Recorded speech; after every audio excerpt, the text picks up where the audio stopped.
everyone. We're here with fucking Hollow Leg. Oh my God. What's up?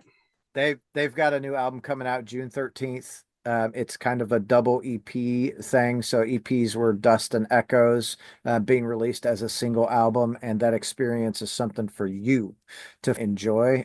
Coming out on Third House Communications, which is my buddy Reagan's fucking label. Reagan! Um, THC, baby.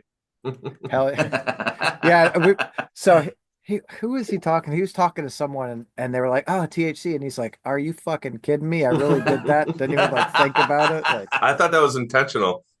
no, completely That's funny. unintentional. That's funny. It's hilarious."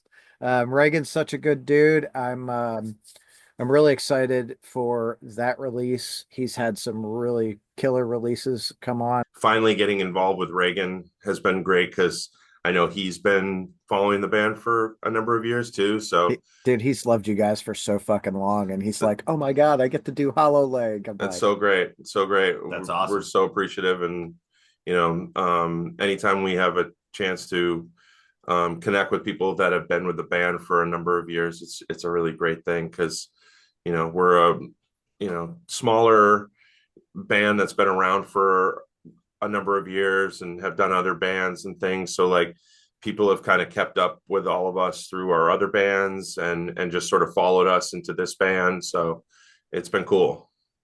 yeah, that's always super cool to like, I think about it just as like knowing people for so long. Like you see kids grow up and, things evolve. You get the fucking gray in your beard and you're like, Mhm. dude, you're going bald. What the fuck? Yeah. And I've got this little gray patch. My wife says that's my daughter. Yeah, probably. I Uh, own a 20-year-old. I get it. yeah, I like that. I own a 20-year-old. Yeah, mine are 18 and the other one will be 21 here in just a couple weeks. Well, We're really that fucking old. Oh shit. That happened. Yes. So, Brent, you and I talked a bit yes, before sir. about I think we primarily talked about Dust, yeah. primarily talked about dust and I Mhm. think echoes a little bit, but like it sounds like I'm reading through and it sounds like you guys actually went into the studio with that whole plan, both of those to be first their own entities and then to also work together. Well, we had the idea for EPs. We were sort of when we got back together in 21, 22, whenever I came back to Florida, um, the idea was we were just going to work on EPs. Like that was going to be our thing for a while. We just were sort of burnt on making full lengths. There's always like, those 2, 3 tracks in the record where you're like, I don't even like it's skippable, it's just Yeah. it's not up to par. So we wanted to make some tighter releases, 4 or 5 songs that we felt were really strong and worked as a group. And then while we were doing that process, we sort of made one EP and then didn't like the way it turned out and didn't like 1 or 2 of the songs on it. Yeah, it had some parts had good bones, but we didn't stick the landing we felt Yeah. on the song as a whole. So we had the opportunity to retweak it, and that kind of reframed the way we were looking at the whole process. And we typically write songs and Batches of, yeah, 4 to 5 songs in batches, and it's you're capturing a space and time when you're writing like that. You know what I mean? So Yeah. it's really cool to be like, this is the energy we had, from January to March when we were writing these of this year or whatever year it is. So it was more of a natural fit for us. sometimes it flows like a full length. And, like currently, while we were working on recording Dust and Echoes, we wrote 10 to 12 new songs. So we now have a full length that we're working on. But at the time we were doing these, it was like, we have 4 songs or we have 5 songs. And then, while we were making that first EP that didn't work out, we had already written Dust. So we had that to work on and record. And then the stuff that was on the first EP that we ended up scrapping, a lot of that went to Echoes. So that's how that whole thing worked out. Mm-hmm. That's pretty cool. And I I actually like the thought of like releasing EPs and then putting them together as like a full length. For two reasons. One is like, especially in this digital age, so many bands are like releasing singles, and Hmm. I get it, but I don't give Hmm. a shit if your band releases a bunch of singles. I want vinyl. I want, Totally. some Yeah, physical form of media to keep me attracted. So like the thought of you guys do it recording Dust and Echoes and then putting them together for the vinyl release. God, that is so fucking awesome. thank you. Um, I think it helps keep people like attached to the band, and it's not one song. Yeah, It's because you imagine if we had released Holy Water as a single. right. Each, like, all those songs, especially on Dust, they're their own songs, but you like collectively, they work together. But if you just took one out and said that was all we were releasing for 3 months or something, yeah, I agree. I like putting batches out. This is the vibe we were going for this particular recording session. Yeah, it's funny you say that because you're right. Like the songs are strong on their own, but Mhm. it flows better as a, you know, as an artistic piece as a whole, Mhm. right? Like I think that's something that unfortunately, I mean, we're all old. We fucking get it, like we're getting away from the whole like album experience, and it's let's just get your attention for this 30 seconds or 3 minutes or whatever that is Yeah, and move on to whatever the yeah, next thing is. TikTok generation. Yeah. That Yeah, it was kind of really the is. idea. That was kind of the idea here too, is we wanted the best of both worlds. It's like we wanted the short form for the people that could only handle that much, and then we wanted the long form for the people like us that want a fully realized LP length release. And I Yeah. think lyrically, it all just sort of started working together. Like we had more to say after we were done with Dust, so we just kept it going, and we're like, let's make this, let's tie them together. Hell yeah. And tied together they fucking are. Because now I gotta Good. go listen to frickin' Echoes first and then go to Dust. Damn it. Please, Like, please do yeah, I it. No, it fucking worked out great. We kept we kept a lot of the same recording techniques between the two. We changed a couple little things here and there. There's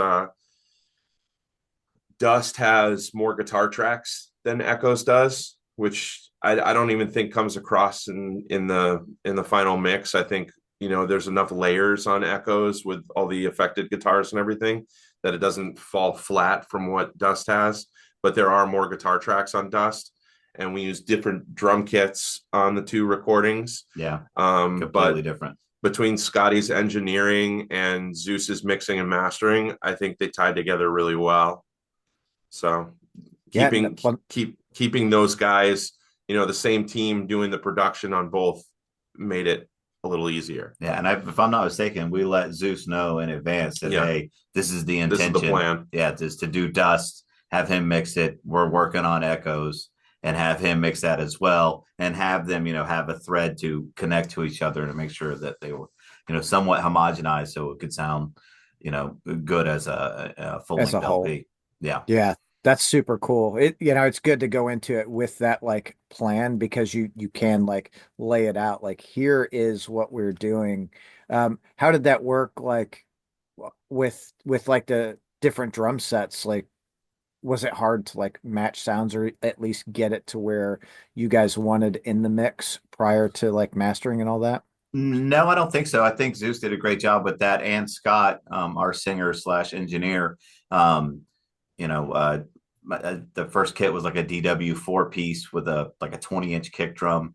It was much smaller sizes. That was Dust. Or sorry, Dust. That was on Dust. Yeah. Yeah, yeah, Dust. Echoes was the Atama Star Classic full 5 piece, bigger drums, more drums, but we were able to get the fundamental tones within a range that Scott and I always shoot for when we're in the studio. And I think he gets really good tones right off the bat. He knows what he's doing. I play a part in that as well, but give credit where credit's due. So I Yeah, think there was a lot of intentionality with the way we tracked it to hopefully, when it got to Zeus's ears, he would be able to make it sound, homogenous. that's fucking cool. Mhm. Really Hmm. cool.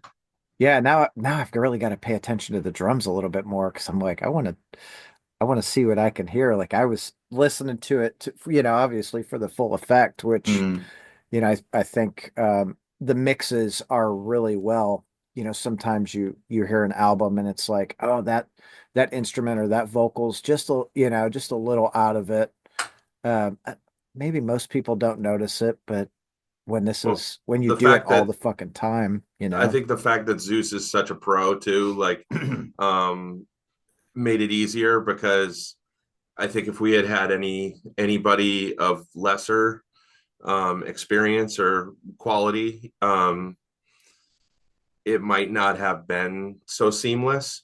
But because he knew the deal going in, and even it being our first time working with him, he stuck the landing. Yeah, So he got it. And yeah, I don't think there's any sample replacement on like toms and kick drum. no. There might be a little added for a snare or something like that here and there, but by and large, what you're hearing is what we did in the studio. If there's fuck samples yeah, used, it was your drums Yeah, exactly. But it was. I know there was no toms. I think there was a little bit of on snare. one of the songs for a snare sample because I just wasn't hitting it as hard as I should have for consistency. That one's sure, on me. yeah. It's funny you bring that up. Like I've been reading a lot about like blast beats, and one of the things those dudes have is they have a hard time keeping that same Oh yeah, fucking yeah. thing going for so long. If you pay attention after a few seconds, that snare starts to like Oh yeah, wear yeah, off, and you're exactly. like, And that's right. They'll normally use triggers for that, so they can have a range of 50 to 70 or 80% hit strength every time, and it's going to trigger the same sound. I yeah, love death metal and stuff, but that's an annoying thing about it is it does sound like it sounds too computery on some some productions. of it. Yeah, Yeah. It's always like, what? But whatever. it's the nature of the Um, beast. I couldn't do it. yeah, no. Me neither. Like I can talk shit about them all day long, but the reality is you put me behind a kit and I'm like, I don't fucking know what's going on here. Like, so good on you all for being able to do that shit. hmm It's just one of So the tools of the trade for them. yeah. Yeah. Well, I mean, and years of practice too, you hmm know, something that I guess never really had the focus to do. So whatever. Focus time, Yeah, whatever. is what it is. Do you guys have any like goals or thresholds that you'd like to meet with the vinyl release of Dust and Echoes? That's a good question. Hmm. I mean, we just wanted to hopefully, keep expanding the fan base of the band, keep getting the music to more ears. Every release we do, hopefully more people, find the band and dig the band. And goal wise, we are always looking to play, more shows, bigger shows. We'd still love to get overseas at some point and play over there because we actually have like a good amount of people that listen to the band in Europe, and have been trying to get us over there for years, and it's just never clicked. Either we have like a like a kind of like a tour offer with no festival attached, or like a festival offer with no tour attached, and like we just can't seem to make it work where it's like worth our while to get over there. Yeah, an opportunity that makes sense. Yeah, I Exactly. mean, I'm sure the first couple of times are going to be you're going to be in the red, you know what I mean? Oh yeah, No, Uh we yeah. expect Oh that, yeah. but just as long as there's, There's smart red. yeah, yeah, yeah, yeah. just as long Yeah, as not like, there's, hey, we went to Europe and spent Yeah, $30,000 and we played to exactly. like 10 Exactly. people. yeah, Yep, yeah, yep, Oh, yep. yeah. No, we want to, be as smart as we can about it. And obviously, we want to have more people listen to what we did and listen to the back catalog, and I would love for, more people to hear that album and then be like, oh, they're swinging through my city, I'm going to go check them out. That's ideally I'm studio and live. That's where I live. Yeah. Yeah. I mean, I like the live. Like I know you guys are coming through here in probably about a month at this point, 4 or 5 hmm weeks. and I'm so fucking excited. Yeah, we are too, Like, man. We're actually hitting several cities that we've never been to before. I know we had Louisville on the docket before, but we ended up canceling that part of the tour for, I think it was somebody had to go home early. Um, I think that was when we were out with Elder. That was like 10 years ago or something. But yeah, we've tried coming through the Midwest a couple times. There was like a Doomed and Stone Fest that we're on in Indianapolis that we ended up having to cancel. And so getting to the like part of the Midwest this time anyway is going to be great. yep. We've never hit Louisville or we're playing Youngstown, Ohio. We've never been there as Hollow Leg. We've never been to Syracuse as Hollow Leg. So we're getting to a couple different new cities this time, which is going to be fun for us. Is Yeah, that that's the super festival cool. in Louisville? No, Okay. No. no, that's So you guys Asheville. here, you guys are doing Metal Monday, Mm-hmm. which like Metal Monday is almost sold out every Nice. Monday. So Cool. you'll have a really good crowd. And Awesome. they're always excited, like bands are playing, they're let's have a fucking good time. Great. That's Yeah. awesome. We'll have a blast. We're out with our buddies Florist from Tampa, and they're a killer band, Yeah, and they're great. I think people are just gonna have a lot of fun seeing this package. It's Hell it's yeah. a it's a nice it's a nice like union that we have with those guys. Like the sounds work really well together. We're all kind of like, you know, similar age group, similar like page in terms of, you know, what we like, you know, musically, and we just have fun with those guys. Yeah, So and distinct enough sounds to be within the that's it. same range where it's not like watching, two grindcore bands back to back or something. You know what I mean? So Yeah. they have their own flavor on what they do, which is killer. And I think, our flavor is killer as well. So I think they're complementary to each other. Definitely. I absolutely agree with that. I listened to a bit of Florist when I saw that tour announcement, and I was like, okay, I think this will be a really good mix of like the same style of music, but that not the same band. You know what I mean? Right. For Yeah. sure. And their live shows are really fun. I mean, they know what they're doing and they're good at what they do. So that's Yeah, cool. they bring it with all the keys and synths and lights, and I mean they have a cool stage show that comes with them. So Yeah. it'll be a fun package for sure. Hell yeah, that'll be cool. You guys hear that? You better fucking be there. Uh, it'll be fun. How long is that run? Are you guys out for like 2 weeks with them? Yeah. Roughly. Yeah, Yeah. about 2 weeks. Hell yeah. Do you guys know all the cities you're hitting? Obviously, Syracuse, Youngstown, which is West Side Bowl, I assume. Yeah. Yeah. Yeah, yeah. I We're starting in Orlando on June 12th, and then the record release date, the 13th, will be in Atlanta at 529. We've played there many times, and it's always a great time. And we're playing with our buddies Canopy up there, so that's going to be a killer one in Atlanta on a Friday night. And then we're doing a fest in Asheville that Saturday in North Carolina, the Hell Share Fest. And then it's on to Nashville, Louisville, Youngstown, Syracuse, Connecticut, Brooklyn, and then Maryland Doomfest. And then we're ending in Wilmington, North Carolina. Good old Wilmington. Oh, yeah. Cape Fear, baby. see. I don't have that memorized. I look at the Instagram and I go, "There's the flyer," and I just get in the van.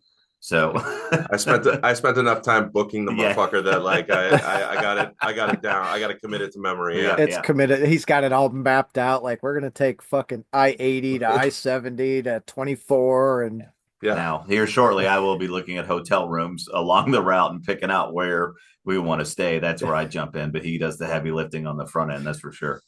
yeah, Most that's of the the heavy fucking lifting. hard part is getting that shit like, getting the tour Routed, and routed. yeah, this one actually worked out pretty well. I like where we're falling in terms of like, you know, where we're playing during the week. Sometimes, you know, you plan these things, or you know, if you use a booking agent, it gets planned for you and you're like, why the fuck are we playing there on that day? And it's Yeah. like, you can get some real duds just because it's not planned out properly. But this one looks, in theory, to be laid out really well. Pretty well, and not 7 hour Yeah, drive, not nine crazy hour drives drive. every day. Yeah. That, Because when you're touring, a 4 hour drive is actually a 6 hour drive because it's tour time and everyone has to pee and everyone has to eat. Like and nobody's in a particular rush as long as we get to the club by load in, we're fine. But yeah. sometimes that can be a little bit lackadaisical, and that's every band I've ever toured with. That's not exclusive to this band. Oh no, I absolutely understand that. I think that is literally every band. If they're not in a bus and have a driver, they're Mhm. like, "Hey, dude, can we like Yeah. stop? This We Cracker got Barrel time." looks cool. Yeah, yeah. Hey, I got a shit really bad. That fucking Mexican last night fucked me up. You're like, all Yeah. right, Oh yeah, yeah. I yeah. Oh shit. So what city are you guys really looking forward to hitting on this run? Is there one that like stands over and above the rest of them? Well, like I said, definitely the ones that we haven't been to before are highlights for me because I can't wait to see how we do in a new market or like with new faces and all that stuff. Maybe some places in the Midwest, I know people have gotten over to Maryland Doomfest to see us before, so we might have some faces come out that have seen us before, but we've never been to those cities. So I'm looking forward to those, but always getting back to Atlanta's fun. Connecticut's great for me because I'm from that area. So like anytime I can get back to New England, I might have my parents come out to that one because they're right down the street. So things like that are always fun. Brooklyn's going to be fun. We got friends and family in New York City as well. So, and Doomfest is always incredible. This being the last year makes it kind of bittersweet. So we've been very fortunate to be able to be on. This will be our fourth Maryland Doomfest, and that community has just been so great to us over the years. Yeah, So very supportive. super supportive, yeah, for sure. Yeah, yeah. I mean, that's sadly with it being the last one is like fuck, and that's I think Yeah, that I don't want to say festivals have like a lifespan, but they do. Oh yeah, You absolutely. know, Yeah, everything's got an expiration date. Doesn't yeah. mean nothing's immune from that. 11 years is a pretty good run too. That's a pretty solid run, and they've had some amazing lineups for those festivals. So you know, shout out to JB and the whole crew that does Maryland Doomfest, and just an amazing job. I was just commenting to somebody the other day about that show and how they've really done a great job like bringing in the lights, and like their sound guy is great. He does such a good job with all the sound for that show, and it's really well done. That's that I think the sound guy that like the most important piece, and so often, especially when you're out on tour, you're like, man, that fucking sound guy sucked. Mm-hmm. Yeah. So Oh to yeah. so to have, especially in a festival setting, to have someone that knows what they're doing and can put it together right, like that's a hard find, you Oh yeah, know? yeah. For sure. Yeah, that's a big thing. If you can get someone that can stick the landing there. Now the crew Yeah. the crew that they've got on that event is top notch, and Yeah, they do an awesome job. So they do. But with it going away, with that, there might be other opportunities with other stuff we haven't really looked at before because we were more focused on that. So it stinks it's going away, but we're going to keep doing what we do. We're going to keep playing live, and we're going to see what opportunities come up. For sure. We've got to get you guys to play Legalized Lex. I'm listening. That'll that'll be the next one. So do you guys know Crop? yeah, I know the name. Yeah. So Crop is also on THC. Mm-hmm. Uh Braun from Crop puts on, this was year 2 for Legalize. Fantastic like crowd turnout. I think they sold out of all the pre-sale tickets, Cool. which is like cool as What shit. what That's time awesome. what time of year is that? Around 420. Oh, okay. Oh, okay. Early spring. Cool. Yeah. So what was it, 17th and 18th this year? Oh, 18th and 19th, I think, is what it Cool. was. Cool. So it'll be like 17th, 18th next year. Good Maybe. deal. I don't know. We'll work on getting you guys into that. That'll Awesome. that'll be a good time. There's always just killer bands, I think Horse Burner and Lopan were the two mains on Saturday, and then Hastronaut and Temple of the Fuzzwitch were Friday. Okay. Cool. And all the support acts were fucking stellar. Like, yeah, Nice, nice, nice. fuck yeah. What's the venue in Lexington? Al's Bar. Okay. That's so I'm told I'm not super familiar with the Lexington market, Hmm. but I'm told like it just has like this super rich like musical history from country artists to metal bands. Okay. Everyone kind of has come through there. They've got an inside stage and an outside stage. So Saturday typically starts a little bit earlier, and you bounce bands between in and out for a Hmm. while. Cool. Yeah, Then move everything I love inside. that. Like Yeah. Psycho Vegas. Speaking of Hmm. festivals that aren't around anymore, because Psycho's done, right? Hmm. Yep. Yeah, that was the same way. 3 stages, 4 stages. Is it four? It was three or Three four, or but it four. was like Yeah. you could just, Bounce in kid in a between. candy store, bounce around and see all these killer bands. So That's I'm a big cool. fan of multiple, as long as you have the That sound separation. that one I was think there's timed too, that like bands weren't on really, like you could at least see like half of a set before you have to go see another set. You know what I'm Mm. saying? Like they had it Yep. timed so that you could at least catch partial sets of everybody that you wanted to see. So um yeah, it That's was cool. cool. I think that's part of the issue that I have with like Louder Than Life. They've got 5 stages, Hmm. and it's like constant overlap. Hmm. You've got like the two main stages, and those two go back and forth, and then you've got the two like co-main stages that go back and forth, and you're like, this stage plays, far stage plays, this stage plays, far stage plays, and then you've got the Hmm. one in the back that's just like playing in, Right up the kind of in the gut. mix, and you're like, Yeah. fuck. I, I want to see all these bands, and I can't. Like, I think Thursday this year is just heavy, right? With like Slayer, Lamb of God, Cannibal Corpse, down to like, is it Peeling Flesh, maybe? I don't know, a bunch of, super, super heavy, and everyone's like, man, it's gonna be so great. I'm like, what are you gonna see? Like, I'm gonna see every band. Like, how? Yeah. No, you're not. You You got a time you're gonna machine. you're gonna get to see like 6 bands, Yeah. and and that's if you're lucky. So fuck. Plus, what do they got? $25 beers or something ridiculous this year? Toofa. Yeah, yeah. Buddy's at everyone's at Sonic Temple this weekend, and Buddy posted yesterday like, "Hey, who wants to find me and buy me a beer?" I'm like, "Hell yeah, I'd be asking for you to buy me a beer too if I was there." Like, I don't Yeah, think 25 bucks. we have the Welcome to Rockville Fest down here, and it's cool. Like the lineups are awesome. We went like a few years ago when the Mars Volta and the Deftones were there in Coheed.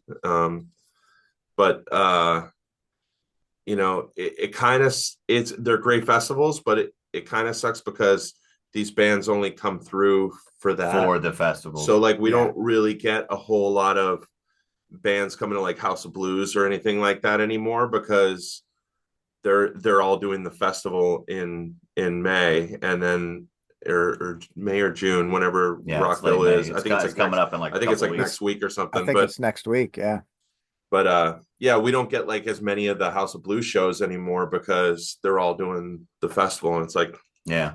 I kind It's of a I kind of double-edged I sword. kind of rather see them at House of Blues, I would too, or at maybe a bigger venue like Hard Rock or something like Hmm. that. But like yeah, on the other side of the coin, my son has gone basically every year since he was like 14 or 15, and he's got to see Kiss, he's got to see Alice Cooper, he's got to see Jason Bonham, he's got to see some legacy acts that probably he wouldn't have gotten a chance to see, or probably wouldn't have went on his own accord to go see him, and was yeah. like, holy shit, they ripped. You know what I mean? Yeah, So so that's really cool. I was never like a real big Kiss fan. So if they headline, if they were out on a tour themselves and headlining locally, I'm not gonna go see them. Like, I yeah, don't I'm the I same don't way. care about them that much. But I caught them at Louder Than Life. It was Louder Than Life a couple of years ago, and their live show, I was like, holy fuck. Oh Okay. yeah, Oh yeah. yeah. No, Like they know what they're doing. They've honed their trade. yeah, so that's a really cool thing about the festival. But I'm with you guys. Like if I want to go see a band, I'd much rather see them in a smaller venue where they're headlining. You get more of a set. In my mind, it's a much better experience unless you're like lucky enough to get like the all access and be able to be like side stage for some of those bands you want Right. to Mm. see, and fuck, it's not, they don't just hand those out. You know what I mean? No, Like, no, and not for nothing. I've been to enough concerts and got backstage or side stage. Sound is garbage. You know what I oh mean? yeah, You want to be out sitting by the front of house mix because yeah. I'm a nerd like that. I want to see everything, but I also want to hear everything as well. You know what I mean? I want to hear the mix. I want to hear what they're doing live. I might lift something that they're doing. You know what I mean? I might take something that I thought was a cool idea. I'm I, always, you know, I'm there to I'm learn with too. you. I do want to hear the mix better, and it for me it like depends on the band. Like Yeah.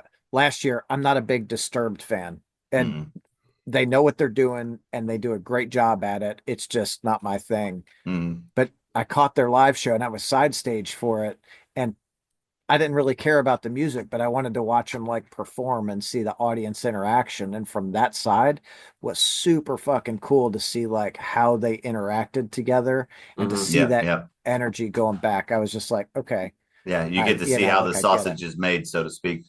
Yeah. Yeah, super fucking cool, man. Those guys absolutely like that energy was amazing. Which means I missed out on some other bands I wanted to see, but whatever. Yeah, So it that's goes, festival right? price. Yeah. Motherfuckers. Actually, I'm not going to mention their name, but one of the bands I wanted to see, we got kicked off side stage. They were like, close stage, get the fuck out of here. I'm like, Yeah, no. yeah. That I also get it. I mean, that's not for nothing. That's like somebody walking into your office while you're trying to do something at work. Yeah, this is their office. This is where they Yeah, work, and if that's what they want, that's what they want. I understand the reasoning for that. for sure. So where are you guys at with recording or for writing for the LP? We're in the demoing phase. I think we're 6 or 7 songs deep in demos right now.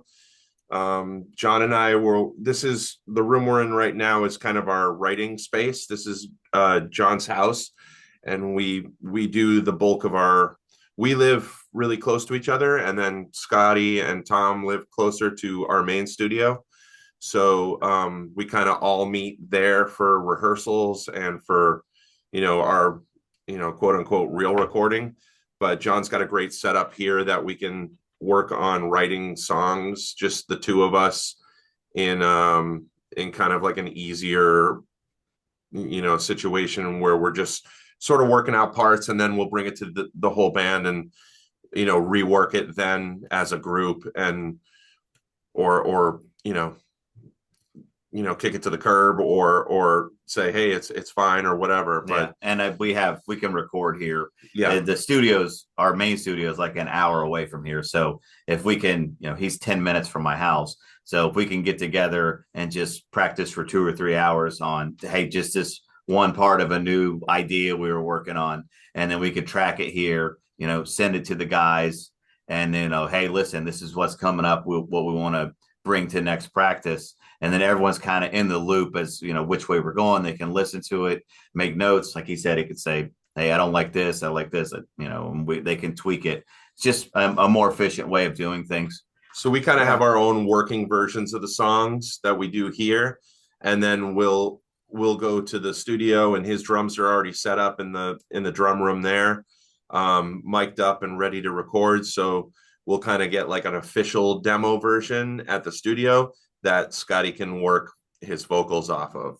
So he's got versions at the studio that he's working on, and then we're working on our own versions here. Mm. And it's cool because like the two of us can like kind of work on our layering and little lead guitar parts and synth parts and all that kind of like color stuff here, and just work out ideas and then bring it to everybody and see what they like. Yeah, because Yeah. studio time, it's like a time warp when we go into the main studio. You walk in there, let's say 1 p.m. You feel like it's been 10 minutes and you come out at 6 p.m. Like Yeah, I you're don't like, know oh shit. why. Yeah, the time is just like boom, it just goes away. You never have enough time there. Whereas here it's more relaxed. You know, we're not trying to accomplish as much either. We're just trying to do, minor adjustments and stuff like that. So it's Yeah. definitely I love the workflow. Like that's the reason I'll say Monday, Tuesday. Typically Mondays here, Tuesdays up in the main studio with everybody. And then that way we can still be productive. And it's a little tricky right now because we're still rehearsing for tour as well. So like that's my main focus is rehearsals for tour because I want to bring it live. And so the writing's tapered off just a little bit, but as soon as we get back from tour, it's going to be right back on that grind. And I intend to continue to do more demo work on the drums because then the boys get it and they start building on top of it. Hell yeah. I'd, Yeah, I'd that'll be say probably conservatively, like maybe by the end of 25, we'll have everything demoed and like kind of songs ready, and first of the year start tracking. Yeah, for some reason I always track drums from January to March. It's every time that I'm in the studio. I don't know why it is, but that's just the way it works. So that's our goal is to do that. And since John works January to March. That's it. That's oh, what John really works every fucking day. Don't get it twisted. But Well, that's when I I mean in the studio. That's when you're in the but that's when I do the oh shit important work. Get this right work. Yeah. That's funny. It's funny how you get like the band gets on a fucking rhythm like that too. Like, Yeah, oh, dude, we're and gonna and write a new album and we're gonna release in January. Like, no, we're gonna fucking record in January. That's just when it starts. mm-hmm. Okay. And I mean, we just want to. We're creative people. We have creative outlets. We're doing this whether someone's listening or not. You Yeah. know what I mean? So like it's more of a compulsion. There's something we have to do. So we're going to keep doing that. And the other guys involved are right along with us. But that I think that's a really cool thing about like more underground music is there's not a one, there's not like a deadline to have something out. And two, it's the motive is we're just gonna play music that we want to fucking play and we're gonna write what we want to write Mm-hmm. and we're gonna have fun with it. Whatever happens, fucking happens, Mm-hmm. you And we know? have an intentionality in there where we want this song to vibe, maybe like a hardcore metal vibe or something. So there'll be Sure. some of that spice in there, but that's normally that is determined by the riffs that this guy brings.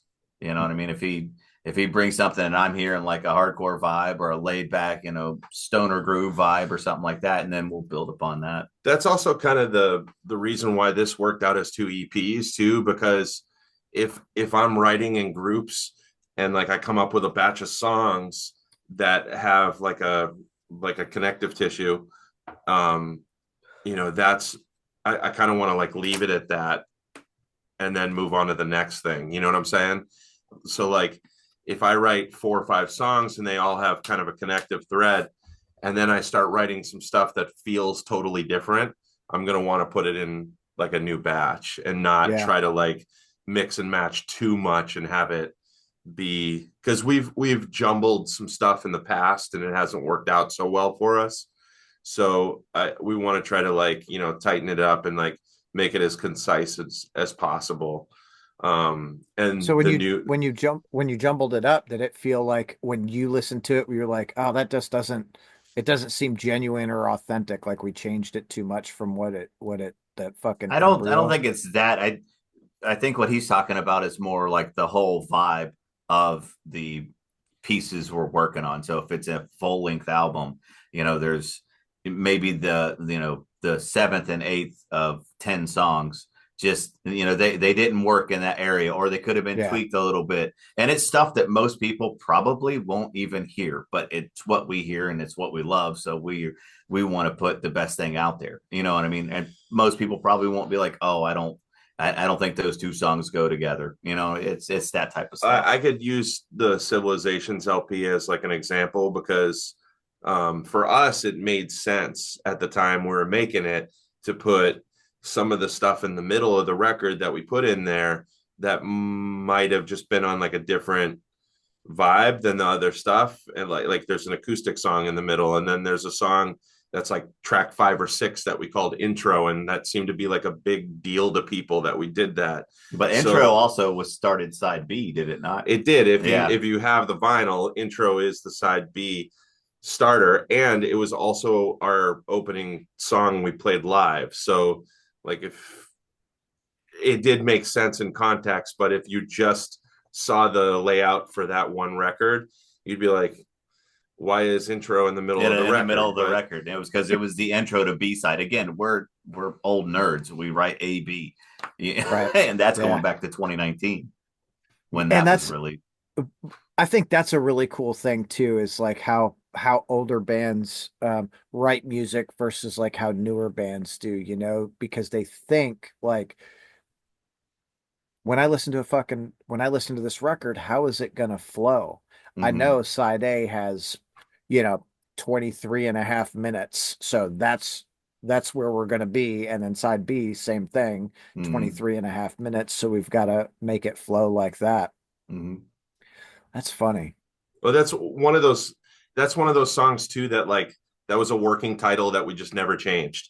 Yeah. Like we sometimes we'll try coming up for different titles based off the lyrics, and we're stuck on the working title, and we just keep it. And that song doesn't it that album has a theme throughout the whole thing. You know, our guy that is also in Dust and Echoes. This is the end of his story in Dust and Echoes. But intro was just Scott wrote that about the sound guy, you know, because we used that as the first song of the show, and that was kind of like, hey, you know, waiting on the sound guy to get our sound so that we can start rocking. So like the lyrics they match like the theme of the record, but like the inspiration for it was not, you know, driven from the main character that the rest of the record is. So yeah, it is what it is. Got a lot of questions about that, didn't you, during interviews on Civilization? Yeah, people were not happy that we put they were a song called intro in the middle of that record. So that just sticks out in my mind as one of those things that like I think is great, but I think it's fucking hilarious because like when you don't ever think to look at an album and like middle of it, oh, intro, everyone's like, what the fuck? Like you got a lot of press off that shit. They're like, look what these fucking dudes did. They put intro in the middle of this motherfucker. What does that even mean? Yeah. Like, well, and to us, it makes perfect sense to put like a couple of like more mellow tracks in the middle of a record. Like, yeah, you know, we grew up listening to LP format and how, you know, records had kind of an ebb and flow to them, and you'd need like a breather in the middle, especially music as heavy as ours. I think it needed a breather, and it was like well deserved in the middle of the record, and people got like upset about it. Yeah, you can't have light without the dark. You know what I mean? So you have to have something to judge it by. And that record is definitely more doom influence. That was my first full length record recording with the band when I joined. So it was, I was definitely wanting to carry the same kind of vibe that the previous drummer had on there. So it was intentional to be, you know, bigger parts that were drawn out, you know, longer. So you needed that little bit of ear candy or something, some kind of break, you know, to give to. So when the bigger, heavier songs did come in, they have more, you know, anger. They have more intentionality. It hits harder, I think. I personally look forward to that part of the record too. That's you know. I'll tell you when a record's playing, I also like to have that reprieve like in the middle where you can like sit back. It helps you like enjoy the first part of the record, and you're like, okay, like this is like cool where we're at, and then I like it in LP format. I like it to stop on something that's heavier and faster, something that's got a different energy, because I always think of it like I want the listener, like a live show. I want the listener to go, I fucking need more. Like I can't, you know, I just can't get away from that. And like Dust and Echoes, they don't end on the faster songs. They end up, you know, slower songs, but those slower songs make you go, fuck. Yeah. You know, like for sure. I want more. I don't want to stop listening to this now. Yeah, you know? That's cool. Yeah. I mean, we kind of wanted that, you know, to bookend it, You know what I mean? Both EPs. So I think it makes sense the way we did it. But yeah, cool. I'm glad you For got that sure. from there. We like music that has some dynamic to it, like the heaviest bands that we listen to all have more going on than just heavy. Right. Like if something is just like, and people might see us as a one trick pony, people might see us as a one note kind of situation, but to us it's like we always try to throw some dynamic in there to make something a little different than just heavy band. Yeah. Yeah. Yeah. I think at the end of the day, almost any band can just be a heavy band, right? It's super easy to fucking tune down and just go. But When you can, dynamics are huge. yeah, that's it, right? And it's much more than just, well, I played in fucking B and it was in Yeah, your exactly. face. You're like, With my A string. yeah, like cool, I guess, Yeah. whatever.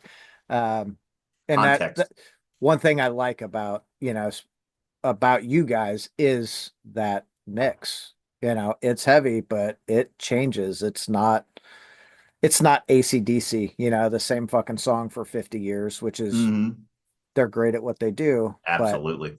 like, nah, I want it mixed up. I want to know this is different than that. And Well, at go least ahead. for John and I, who we're doing the lion's share of the at least the music writing portion of it. This is our only band right now, so um, we kind of like we put everything that we want to do into it. It's not just like, oh, it's Hollow Leg is this lane, and then I'm gonna do some other shit that I want to do within That's the like a confines of pop punk another band band. or Yeah. something. Yeah. Yeah. Like we feel the freedom to just put anything that comes to mind or anything that we're feeling into Hollow Leg. But it's got to work, obviously. Like we can't just like we're not going to just throw like a reggae breakdown in the middle of some shit. Although like, we'd love to do that too, but I don't know how the people that couldn't get over we put intro in the middle of a record would feel about that. They had So Black Moon from that record because it's an acoustic singing, song, and to me it's one of my favorite songs on the record. But that really people either got it or they didn't. You were Right. one side of the aisle or the other. Well, here's what I'm going to tell you. On the LP, I'm expecting a really heavy with a break in the middle, and it needs to go full fucking reggae for like 10 seconds and then right back to heavy. Like, we'll get working on that. yeah. And I mean, I That think of like albums like Angel Dust, starts off Land of Sunshine, you've got RV in the middle, ends with the opus at the end of what Jizzlobber, right? With all the organs and keyboards. So all these, it's about as varied as you can get. And like yeah, a lot of those records in the 90s were just they almost played like like mixtapes. It was like yeah. you're almost listening to 5 different bands in the course of one record, but it's all the same band. Like that's just the way that's just the way that music was made in our that's back what in the day that informed us. when we were consuming all that music to kind of get inspired to be in bands. That was what was going on, so that stuck with us. We love a record that has different voices and different colors throughout. Yeah. And that's, I think that's something that's really important to like touch on too, is how different music was made back then to now. Now I think when people consume it, like if they consume Doom, I just want to consume heavy, blah, whatever. They want it to be like one flavor, and for us older folks, like if I listen to a fucking album, I'm okay with it being one flavor. I like it when they mix things up though. And there's, I want a fucking Neapolitan ice cream when I'm listening to the whole fucking album. It's part of that experience. Totally. And the replayability of the record. If you hear different things that poke out that you didn't quite catch the first time, that's another reason why I like that kind of stuff. I love the ear candy, stuff Yeah. that's like, is that a rain stick? You know what I mean? Stuff like that. Yeah, you're like, fuck, I didn't hear that before. Shit, what Hmm. else am I missing? Yeah, Have to yeah. go back and listen to it again. Like Hmm. that's, those little, those little fucking touches through the whole song or album, right? Yeah. Little Those Easter are, eggs. yeah, it's what makes bands like really stand out instead of just guitar, bass, drums, boom, Yeah, it's one of my preferred things when listening to bands that I like. Fuck yeah. All right, guys. I don't mean to cut it, but I gotta get somewhere. I appreciate you both taking time out of your Saturday morning to come hang out and chat with me about Yeah, man. the upcoming Dustin Echoes release. Thank you so much. Absolutely. Thank you for your time as well. I appreciate it. Hell yeah, dude. All of you, make sure you go catch them out on their fucking tour. I will put a tour flyer up at the end here. Sound good? Sounds good. Thanks, guys. Have a great day. Cheers. Take care.